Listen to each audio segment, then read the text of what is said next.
or start the recording. Fantastic. Welcome, folks, here at the chat tonight and those watching afterwards. This is our little workshop tonight. There grows the neighborhood, bringing community into the community garden. Tonight we'll receive presentations from Venus Williams of Alice's Garden, as well as David Johnson from Cream City Farm.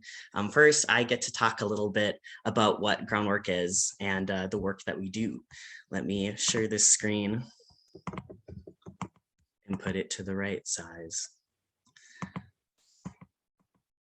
Great. So my name is Samson Stroke. I work for Groundwork Milwaukee, if I haven't said that. I'm our Greenspace Actions Coordinator, and I'll be facilitating our conversation tonight. I also want to introduce our chat moderator tonight.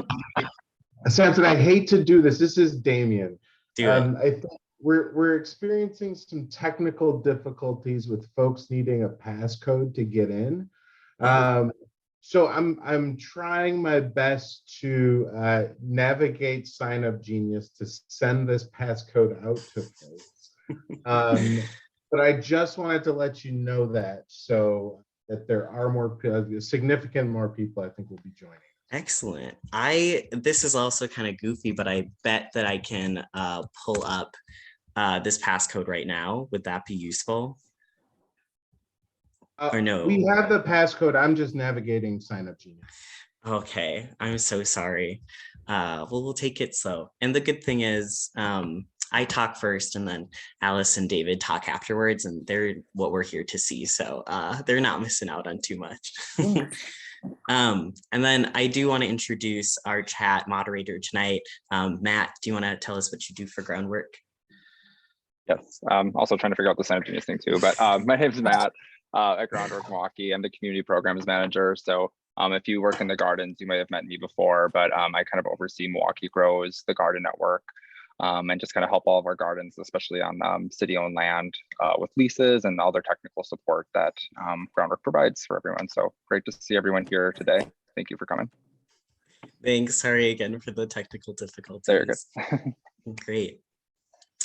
And with our speakers tonight, yeah, we've gone through this. I'm excited to give you a little bit of context on who we are at Groundwork Milwaukee and the connection of this presentation with the work that we do. As Groundwork Milwaukee, we're a land trust nonprofit and environmental nonprofit, or yes, a land trust organization. We have a few buckets of our programming and the work that we do. With green jobs and education, bringing youth into this work, but we're really going to focus tonight on green space action and the Milwaukee Grows Garden Network. The Milwaukee Grows Garden Network is a constellation of 80+ gardens across the city. This is our map for some scale. Any garden that's on city vacant land is part of our network, and our primary role is facilitating that connection of city land and the folks who are actually stewarding that space. We do also have private gardens in the network. And when we're doing what we do best for Milwaukee Grows, our work at Groundwork is to remove barriers and coordinate resources that lead to sustainable, equitable community gardening. And so, of course, facilitating that relationship with the city, helping folks start community gardens and have green space in their area. And we add on to some of those resources and tools by teaching skills-based workshops. Hopefully bringing folks together like this, is useful for the work, is a resource.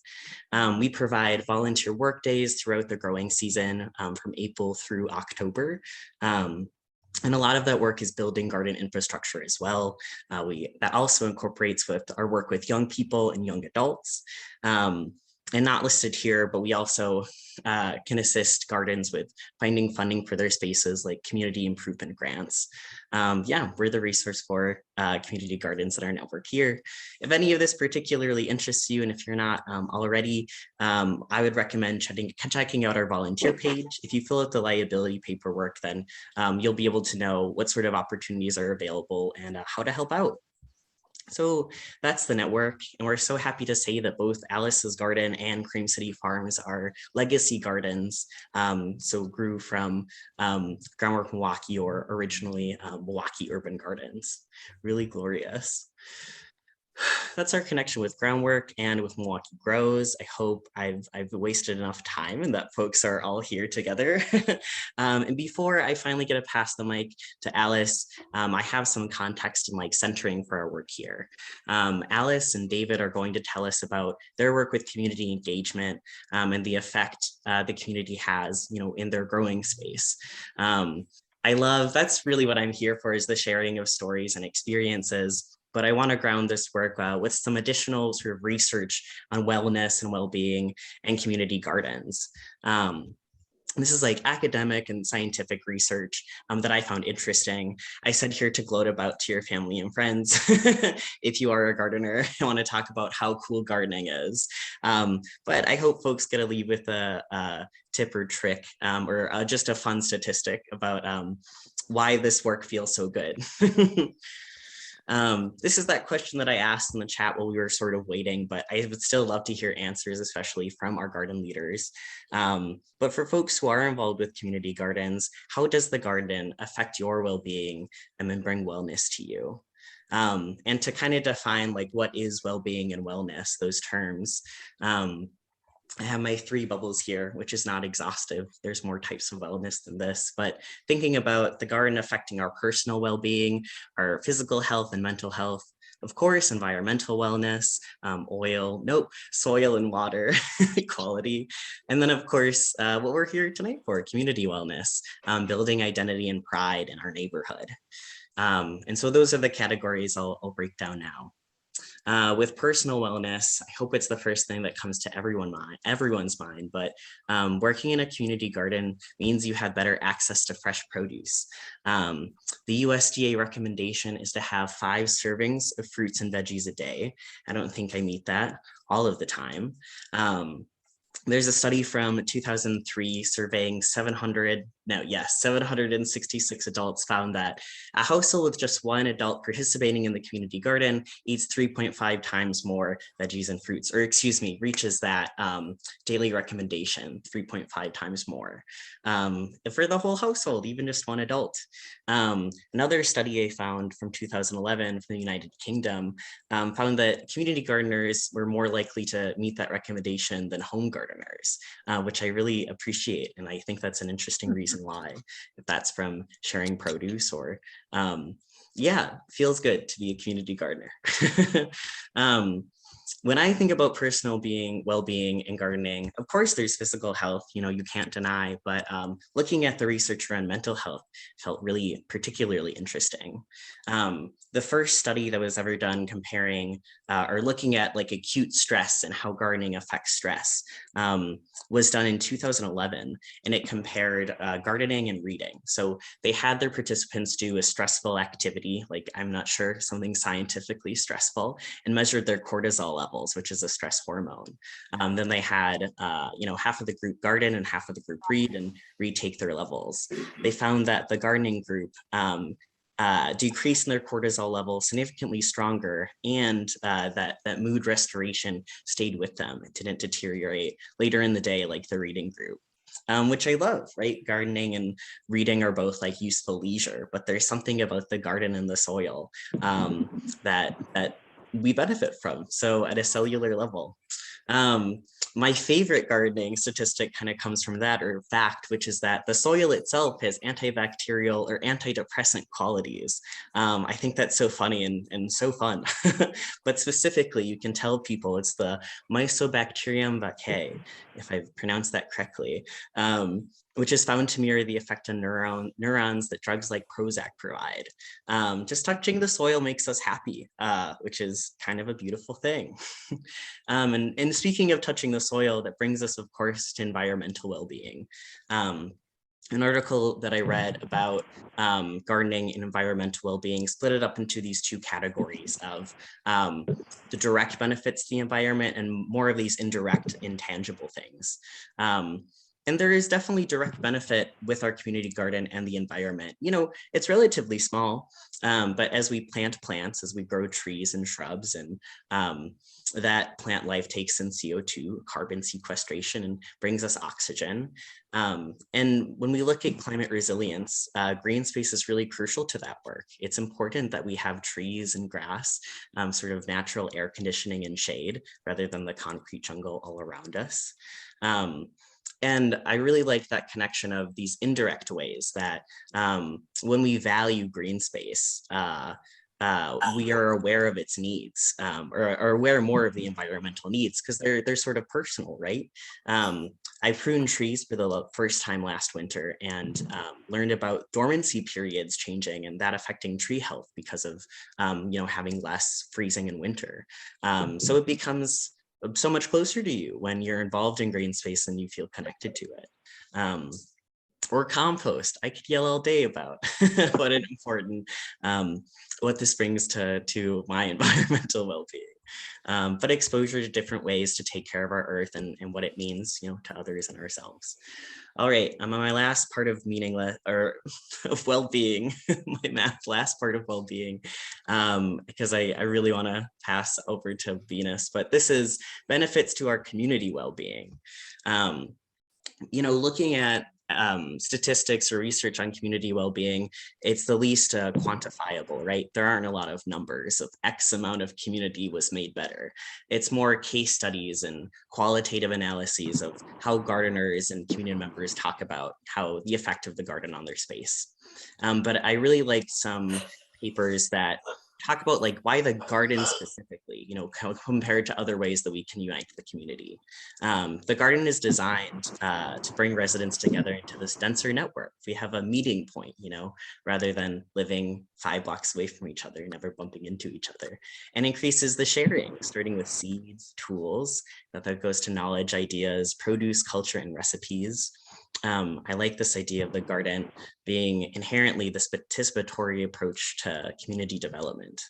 And just to throw some more words at you, because we love them, I like the second quote from this study done in a Melbourne community garden, saying the social organization underpinnings of the garden give rise to a range of social processes, including social connection, reciprocity, mutual trust, collective decision-making, civic engagement, and community building. A lot of words, a little jargony, but I hope that makes connections for some folks if you felt reciprocity, trust in the garden. My last sort of quote or musing on this also comes from that Melbourne study. I think that this just really sums up what a garden can be for a lot of folks. The garden was felt by members to be a sanctuary where people could come together and escape daily pressures, a source of advice and social support, and a place which gave them a sense of worth and involvement. Simple, beautiful. Thank you so much for taking this moment and listening to me through. I'm excited we're all here, and we'll pass the mic off to Venus Williams. Thank you. Thank you for all of that, rehearsing the importance of what it means to come together in a community garden. And that's just some of the benefits. I want to thank everyone else who is taking out time this evening to be with us. We like to say at Alice's Garden that we use gardening as the carrot, pun intended, to get people to come into the garden to impact their entire quality of life. So although our urban farm, we're 2.2 acres, this is our 50th year. So Alice's Garden has been around for 50 years. We are excited to be celebrating this Jubilee this season, and we have lots of incredible, wonderful things planned. We will build on those wellness invitations that we have been doing for quite some time. I have been at Alice's Garden since 2004 by invitation of my husband, Demetrius Brown, who at that time was the 4-H and youth development agent for Milwaukee County Extension, and it was an extension garden. It is important to understand that Alice's Garden is run by our ministry. By profession, I'm a Lutheran minister. I've been serving in the city for 32 years and 6 months. Yes, I am counting. And so bringing that wellness and spirituality piece into the garden has been very important to us. So whether we're talking our yoga classes that we offer twice a week that we've been doing since 2005 or 2006, I can't remember. Whether we're talking about wellness and health as it is associated to our culinary education.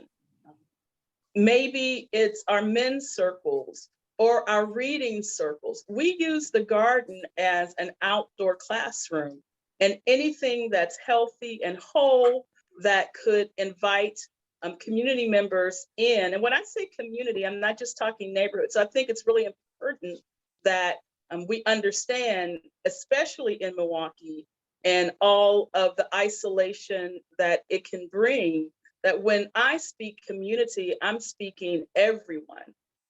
Many people have said that Alice's Garden is one of the most integrated spaces in the city of Milwaukee, that you can come through that gate on any given day and see so many different ethnicities, so many different people from different socioeconomic backgrounds. And when we're speaking wellness in a community garden, we can't speak wellness and inviting the community in just for some people, but it needs to be a welcoming space for everyone. We're very intentional about cultivating both wellness and community. Some of you, because I see who's here, have been part of our herbal labyrinth. To have a dedicated space for meditation, to have a dedicated space for people to walk solo or as a group to really unpack their lives or to unpack those things that are happening in our community, whether they are times to be celebrated or times to be concerned about. When you create a community garden, and so of course, Alice's Garden was created before my time in the city, but when you're creating a new community garden, one of the things that I tell people all the time is you need to ask yourself before you even begin is, who is this for? What are my intentions? Is this my community? Is this a space where I need to be cultivating community or to be the lead on that? Or do I need to really connect with other community partners? Am I here in this community because I think somebody needs saving? And if the answer is yes, then I'll lead you out on that one. So a community garden place and space and urban farms have to be about equity. Equity as it relates to food, equity as it relates to health and wellness. We engage every university and college in the area, whether we're talking nursing students, whether we're talking people who are studying to be doctors, whether we're talking science or environment. I think one of the most important things in creating and engaging community in a community garden or urban farm is to really focus on the assets and the resources that already exist within that community. I think the last thing, I'm not timing myself here, but one of the last things that I would like to say, at least at this moment, is anything we can do to do intergenerational events within our community spaces is so needed at this time. It's always needed, but we really need it in these moments where there are just so many misunderstandings about who we are and how we see each other. So listening circles are really important as you invite the community in.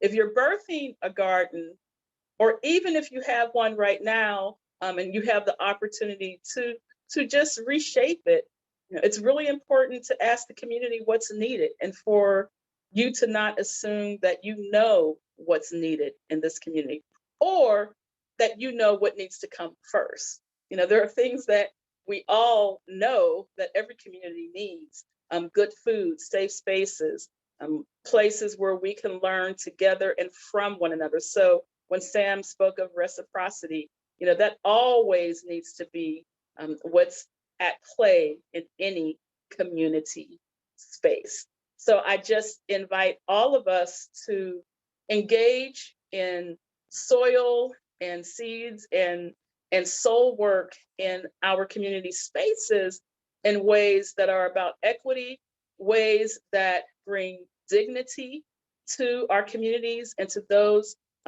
who participate, and to really cultivate community. I'm sorry, I was reading the comments. So one of the questions that I just saw was, in particular, how do we use listening circles? We use listening circles by inviting particular topics. A listening circle in our community garden can start in many different ways. It might be that there's an incident that has happened in the Milwaukee area that needs some attention. So that incident could be some escalated violence. That incident could be domestic violence. It could be, I've heard the call for parents to come together. And so we put out the call for that specific thing.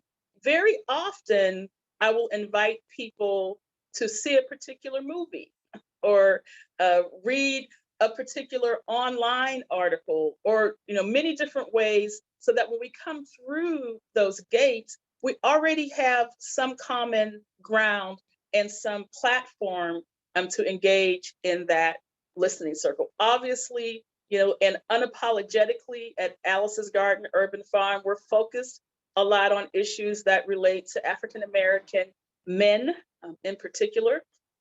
And so it's important to us that we provide circles where people who are not African American men can come and be silent and to hear from African American men. Those are some of our most powerful listening circles. And we do the same when it comes to teens who are blamed for a whole lot of mess that they did not create. So what it means for adults to come into our garden space, to come into this urban farm, and for adults to have to be quiet while teenagers talk is like miracle. So being very intentional about why you gather and why you call people together. And I'll just pause there now. Thank you so much, Venus. And we'll definitely have time for questions and answers at the end here. But really happy to pass the mic over to David Johnson to tell us about your experience with Cream City Farms. Okay, hello everybody. My name is David Johnson and I am the owner and operator of Cream City Farms. And so I started out as a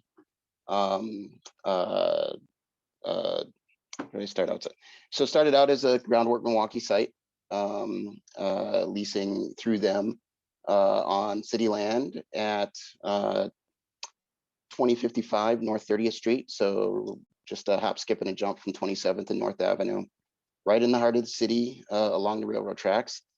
Cream City Farms is a for-profit entity. So I am trying to generate sales and be a viable business growing in the heart of the city. But there's definitely a strong emphasis and focus on community engagement. I am the son of two career social workers, so working with the community and trying to make this a better place to live for everybody is definitely in my DNA. So I originally started on 3 different sites. So Walnut Hill, which is the 2055 site, is the main site. It's 1.5 acres. And then I also was part of 2 UW Extension community garden sites. So I was renting plots through them for my farm at Timmerman Community Gardens out by Timmerman Airport. And then I won't say it's not undisputed, but it is the disputed oldest community garden site in the state of Wisconsin, Firefly Ridge. just along the Menominee River Parkway. So I had a couple sites there, but now present day, I just have the main site at Walnut Hill, and I'm hoping to add a second site on 35th Street, right next to our next generation over on 35th in Lisbon. So another way in which I've engaged the community, so the Walnut Hill site, that would not have come to be without a strong partnership of about 11 different organizations, and of which Groundwork Milwaukee was one of them, one of the premier ones. So obviously the city of Milwaukee, and then Reflow, Schuster's Metals, which is a recycler just down the street from the Walnut Hill site. This site was able to become an urban farm. It's a converted brownfield, utilizing a large grant from the EPA that was administered by the Wisconsin Department of Natural Resources to clean up that site and then bring in fresh new soil for the farm site. And I have to commend the city of Milwaukee because they knew at the time that they started that project that they wanted to make that a site for a micro farm. So I got to really applaud them for that foresight. And then Reflow, just an amazing organization for, if you don't know them, with their focus on water conservation. They designed and helped install a 40,000 gallon cistern that captures water for the site.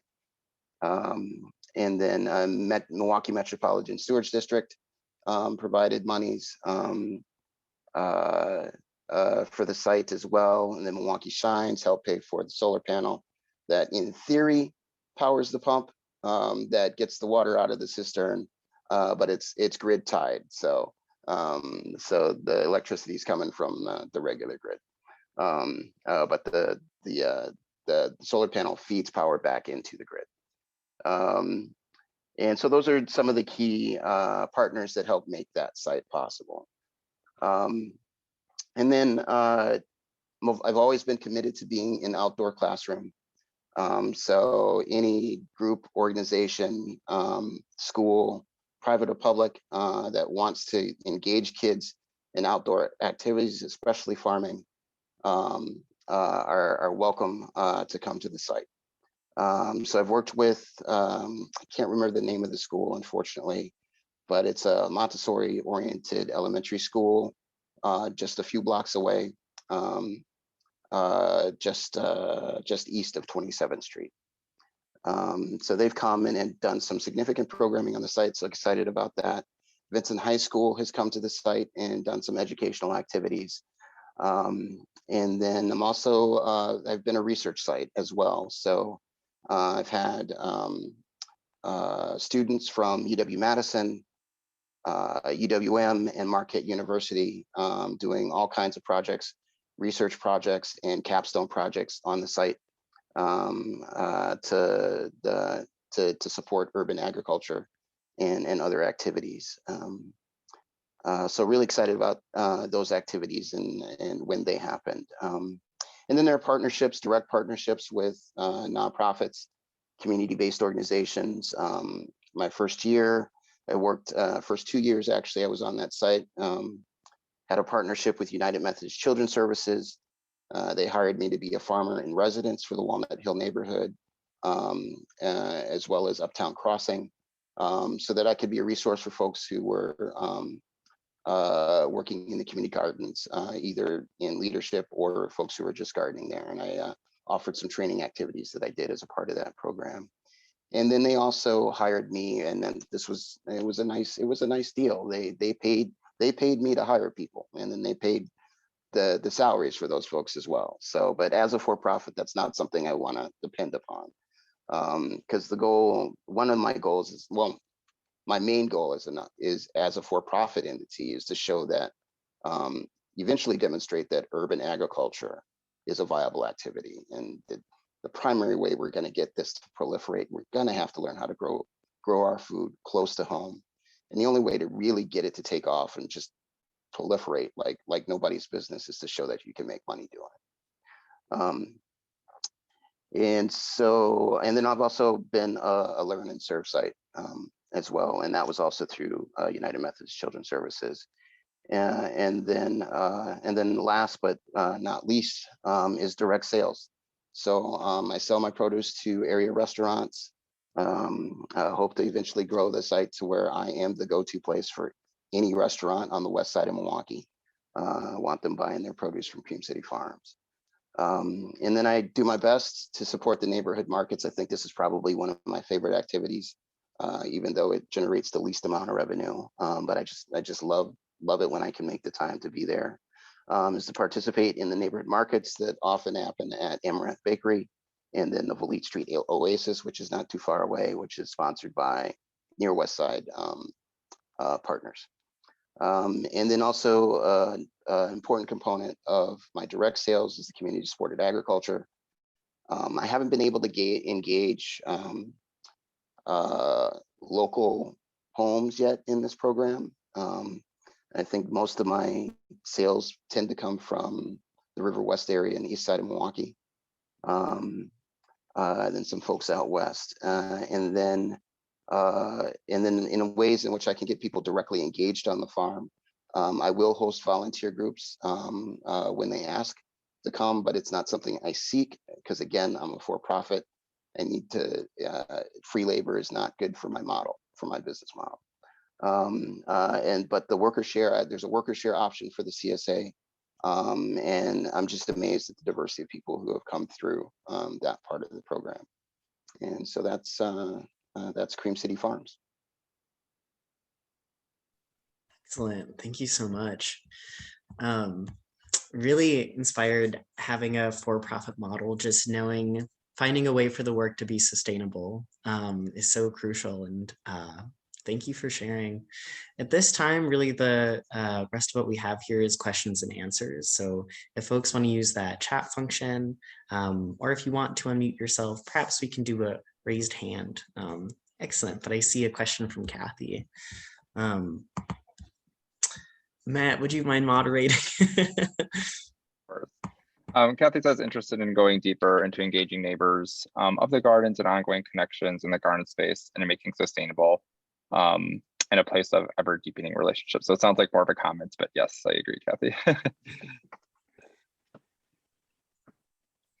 Yeah. I think, oh, I was just going to say, I'd like to hear from, and maybe Venus is the one most pertinent to that one, but just some comments or just beyond what you've already shared, just around those kind of things. That hands-on work in the soil alongside of other folks is really important. So as Sam knows, one of our biggest draws is our Herbal Apprentice program. So there are right now about 58 active herbal apprentices from all over the city, including the neighborhood, and the community. To have people come into the space, it is an apprentice program. You're learning from me, and I'm learning from you, but engaging, in this case, herbs, right? Engaging herbs in a way that is educational, medicinal, culinary, but more importantly, it's people sharing their stories. So it's family stories. It's different ways to experiment with. And we have the CSA that I offer, which is in its 12th year, is an herbal CSA. So, and it's of a kind that it's real affordable. So folks from all walks of life, including the neighborhood, are part of that CSA. And it's helpful because we do evening markets at Alice's Garden also. So it's really sustaining a space. So we're as a ministry, we're a non-profit organization, but we have a lot of for-profit businesses that are grown out of Alice's Garden.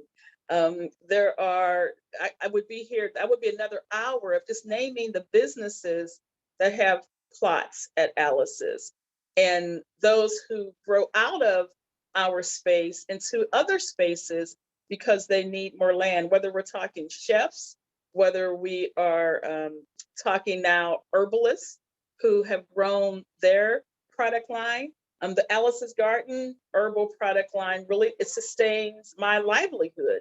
So, you know, what Dave is talking about, and getting to that place where farming sustains, and, you know, even though we're not considered a for-profit, we function on very little outside money. So anything you can do where people have their hands in the soil and next to one another, or in the pots, you know, cooking.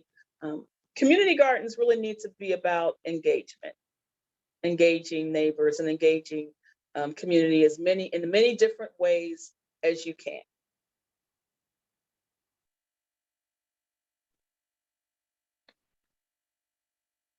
Thank you. First of all, thanks so much, Venus. Like, this is amazing to be here today. To hear from you, Venus, to hear from you, David. I've been trying to connect with you for a while, and it's really great to see you work at Groundwork. I got so many questions, but I don't want to take up all the time. But the one question I want to ask, David, is you said that there are some gardens that are in contention for the oldest community gardens in Milwaukee. And I want, like, what are those gardens? Okay. Well, what I said was that it's the condition for the oldest community garden in the state of Wisconsin. So I don't know the others that make that claim. I do know that it's disputed, but I'll take UW Extension's word for it that Firefly is the oldest one in the state.